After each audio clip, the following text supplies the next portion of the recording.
ఈరోజు మరి బాబుని చూసిన తర్వాత చాలా బాధ అనిపిస్తున్నది. చిన్న బాబు, డాక్టర్లు కోలుకుంటున్నారని చెప్పి డాక్టర్లు చెప్తున్నారు. కూడా కోలుకోవాలని చెప్పి అందరం భావించాలి. ప్రతి ఒక్కరు కూడా ఆ బాబు క్షేమం కోసం.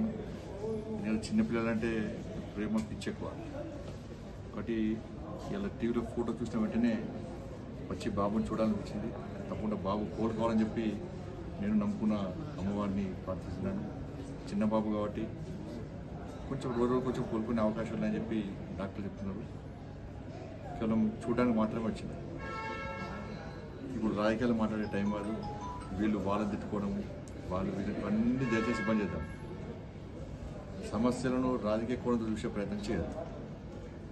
విమర్శలు ప్రతి విమర్శలు ఆపేసి సమస్యను జటిలు చేసే ప్రయత్నం చేయకుండా వీళ్ళు కానీ వాళ్ళు కానీ అబ్బాయి కోలుకోవడమే ప్రధాన బాధ్యత. అబ్బాయి కోలుకునే విధంగా ఏ విధంగా కోలుకుంటారని చెప్పి ఆలోచించే ప్రయత్నం చేయాలి. అబ్బాయి కోలుకోవాలని చెప్పి అందరూ కోలుకోవాలి. సమస్యలను జటిలం చేసే ప్రయత్నం చేద్దని చెప్పి సామరస్యంగా ఉండాలని చెప్పి మీ ద్వారా విజ్ఞప్తి చేస్తాం.